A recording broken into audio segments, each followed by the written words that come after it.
menyanyi dulu. Kita nyanyi Yesus itulah satu-satunya. Oke, silakan berdiri kita nyanyi dengan kita.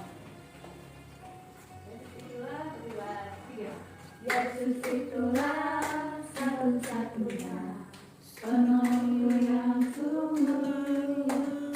Dia berjanji akan kembali angkat kita semua. Oh, haleluya, puji Tuhan, Tuhanmu besar di surga. Oh, haleluya, puji Tuhan, Tuhanmu besar di surga. Duduk. Jadi Yesus adalah penolong kita yang setia. Doa. Saya mau doa. Tinggi kasih Bapa sedalam Bapa yang Amin. Ya, hari ini kita belajar tentang penolong yang di dalam kita kelas 4 dan 3. Tujuan dari pelajaran kita hari ini yaitu tujuannya ya supaya nanti diharapkan setelah pembelajaran ini kita dapat mengetahui bahwa Tuhan adalah penyembuh segala penyakit. 2. Mengetahui ciri-ciri penyakit kita. 3. Membedakan pandangan perjanjian lama dan Tuhan Yesus tentang penyakit kusta. 4. Mengetahui tindakan Nabi Elisa terhadap Naaman. 5. Menyebutkan beberapa pertolongan Tuhan dalam hidupnya. Dan 6. Menceritakan pengalaman yang menunjukkan keterbatasan manusia dalam mengucapkan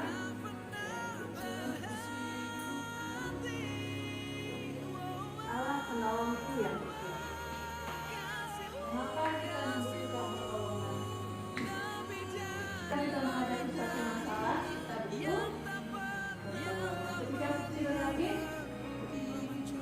kita butuh pertolongan supaya sembuh. Pelajaran kita ambil dari kisah seorang yang mengalami penyakit kusta.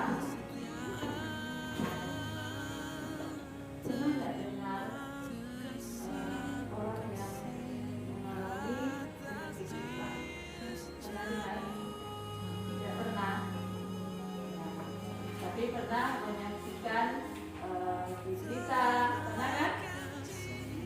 Kalau di berita kita saksikan, kita pernah dengar sakit kusta. Kusta itu apa ya? Ada di bilang, saya nggak pernah dengar. Kusta itu apa ya? Hari ini kita akan belajar bersama mengenal sakit kusta, ciri-cirinya seperti apa. Nah, sekarang kita bagi kelompok. Ibu minta kita dengan 4 orang saja, kita bagi 2 kelompok. Jadi kalian akan membaca bukunya, kemudian kalian akan cari tahu di situ ciri-ciri dari kita itu di mana. Semuanya ada di buku pelajaran 3. Ya, ada di halaman 18. Oke, silakan buka bukunya. Kita lihat bersama-sama halaman 18. Jangan bagi tugas, bagi kelompok. Oke, bagi tugas ya. 2 kelompok saja. Silakan ke kelompoknya. Rio, kelompoknya. Rio dengan Ona. Satu kelompok ya, Rio dengan Ona satu kelompok. Kemudian jika satu kelompok dengan si Nicole ya. Nanti kalian akan mengamati ya, baca dari materi yang ada, kemudian cari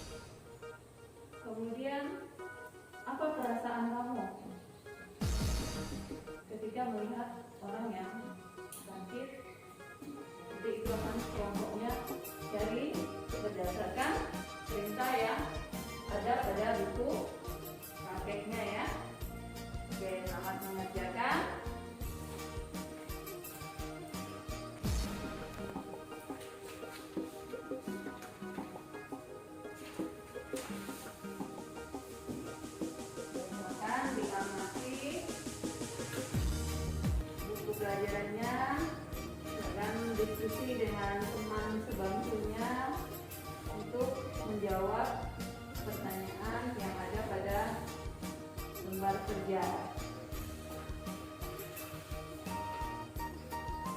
Maka kita akan berdiskusi dengan temannya sebangku ya.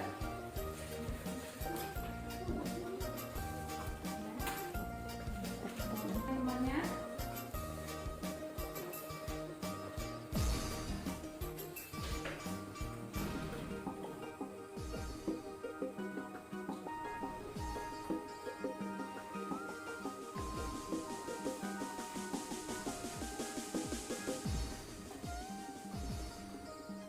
apa ciri-ciri sakit kusta?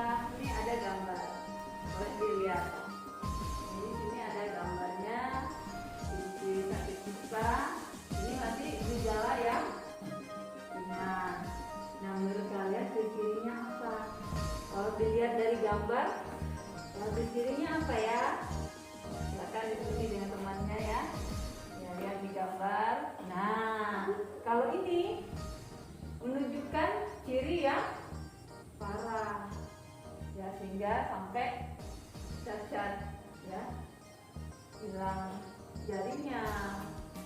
Ini ciri yang parah. Tuh. Silakan diskusi dengan temannya, ciri-cirinya apa. Kemudian dari cerita Alkitab 2 Raja-Raja pasal 5 ayat 1 sampai 14 tadi itu menceritakan tentang siapa yang mengalami sakit kusta. Siapa yang mengalami sakit kusta? Ya, diskusi sebelah kiri. Ya, kemudian kita lihat ya, perhatikan di depan ciri-ciri sakit kusta. Ya, diskusi kelompok 1 ya. Adanya bercak tipis seperti panu pada badan tubuh manusia. Bercak putih ini awalnya hanya sedikit, lama-lama banyak, kulit tipis dan mengukiar, bintil-bintil merah, alis rontok, muka berbonjol, kulit bersisik. Oke, itu dari kelompok 1 ya. Presentasikan. Ada yang mau tambahkan lagi? Cirinya apa nih? Ada lagi? Dari kelompok lain? Hasil kerja kelompok 2. Siapa nama? Silakan. Nama pada penyakit kusta. Cara Allah menyembuhkan Naaman melalui seorang anak yang memperkenalkan Naaman kepada Nabi Elisa. Allah melihat ketaatan Naaman sekalipun belum melihat, tapi percaya kuasa Allah bekerja melalui Nabi Elisa. Yang dilakukan Naaman untuk memperoleh kesembuhan. Naaman menuruti perintah Nabi Elisa mandi 7 kali di sungai Yordan. Yang dilakukan Naaman setelah sembuh. Naaman mengakui kekuasaannya Allah. Naaman bersaksi, Tuhan Allah berkuasa. Bu, hasil diskusi kelompok cara Allah menunjukkan Naaman melalui seseorang anak yang memperkenalkan Naaman kepada Nabi Elisa.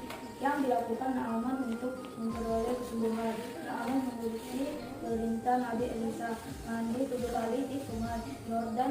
Mau mengungkapkan bagaimana perasaannya ketika melihat orang sakit. Apa perasaannya?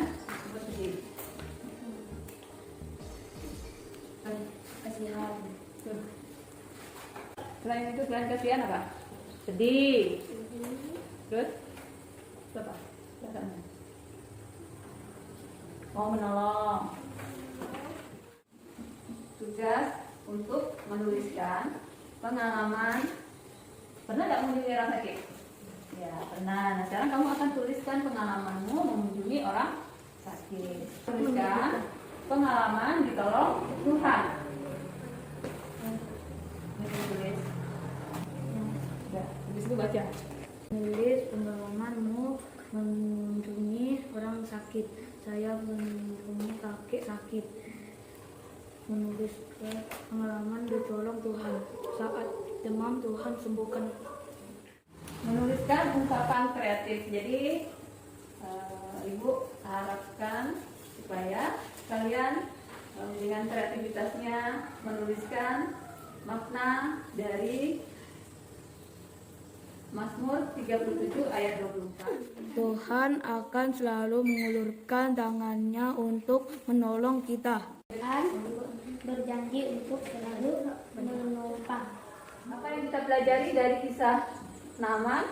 Yang pertama, yaitu kita melihat cara Allah menyembuhkan Naaman melalui Elisa. Kemudian yang kedua, Naaman walaupun seorang panglima dan bisa mengalahkan banyak musuh, ternyata tidak mampu untuk menyembuhkan penyakitnya. Hanya satu yang bisa menyembuhkan penyakitnya, yaitu hanya Allah yang dapat menyembuhkannya melalui Nabi Elisa. Kemudian yang ketiga, bersyukur karena Allah penolong yang setia. Nah, pertolongan Allah itu menunjukkan bahwa Dia tidak pernah meninggalkan kita, sekalipun sakit, Tuhan menolong, memberikan kesembuhan. Kemudian apa lagi ketika mengalami kesulitan? Ya, ketika ujian. Bagaimana cara kita memperoleh pertolongan? Iya, belajar yang sungguh, kemudian berdoa, sehingga kita diberikan hikmat dan dapat mengerjakan soal dengan baik dan benar. Dari materi yang sudah anak-anak diskusikan bersama, ada nggak pertanyaan yang mau ditanyakan? Yang belum dipahami, yang mau ditanyakan? Silakan. Saya mau tanya, kenapa Naaman bisa sembuh? Oke, itu pertanyaan yang baik. Kenapa ya Naaman sembuh hanya dengan menaati perintah Elisa, kan? Sembuh kan? Apa tadi Elisa suruh dia ngapain? Hah? Dia mandi 7 kali di sungai Yordan. Kok dia langsung sembuh? Karena ketaatan itu berarti menunjukkan dia beriman. Dia nggak lihat kalau nanti dia akan sembuh, tapi dia taat, dia melakukan apa yang Nabi Elisa perintahkan. Nah, Naaman melakukannya dengan mandi 7 kali ke sungai Yordan dan Naaman sembuh. Ya, itu menunjukkan iman Naaman karena dia percaya dengan dan melakukan apa yang Nabi Elisa perintahkan. Sama halnya dengan yang terjadi saat ini. Menunjukkan ketaatan kita bagaimana? Terus sekarang penyakit yang paling kita takuti sekarang apa? Iya, virus corona. Terus kita disuruh ngapain? Iya, pakai masker. Nah, terus apa lagi? 3M. Terus 3M, memakai masker, mencuci tangan, kemudian menjaga jarak. Berarti kita harus taat mematuhi protokol kesehatan. Nah, kayak Naaman tadi kan dia taat apa yang Nabi Elisa katakan, dia taat sehingga dia boleh sembuh. Tapi kita juga untuk menjaga diri kita saat ini dari virus corona, kita harus patuhi protokol kesehatan. Nah, ini ada hal yang harus kita lakukan. Apakah bisa kusta sembuh? Oke, itu bisa disembuhkan. Jadi di sini penyakit kusta bisa disembuhkan? Bisa. Tadi Naaman kita lihat kan? Bisa sembuh. Ya, melalui apa? Taat. Nah, kalau kusta zaman sekarang itu juga bisa disembuhkan. Ya, sudah banyak yang sembuh dari penyakit kusta, sudah ada obatnya. Kemudian dari WHO juga memberikan pengobatan secara gratis bagi yang penderita kusta. Jadi itu bisa disembuhkan. Ya. Sana dulu untuk kelompok 1 yang sudah mengerjakan tugasnya dengan baik. Kemudian untuk kelompok 2 juga ditepuk tangan untuk kelompok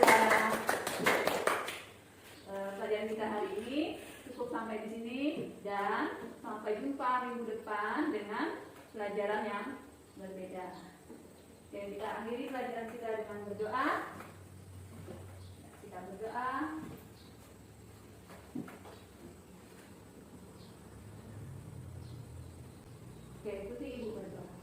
Tuhan yang baik, Kami saya mengucap syukur mengucap syukur atas segala kebaikan Tuhan atas kebaikan Tuhan dalam hidup kami. dalam hidup kami. Kami mengakhiri Kami mengakhiri pelajaran ini pelajaran ini dalam nama Tuhan Yesus. dalam nama Tuhan Yesus. Amin. Amin. Beri tepuk tangan dulu untuk kelompok 1 yang sudah mengerjakan tugasnya dengan baik. Kemudian untuk kelompok 2 juga beri tepuk tangan untuk kelompok 2. Pelajaran kita hari ini cukup sampai di sini dan sampai jumpa minggu depan dengan pelajaran yang berbeda. Oke, kita akhiri pelajaran kita dengan berdoa. Kita berdoa.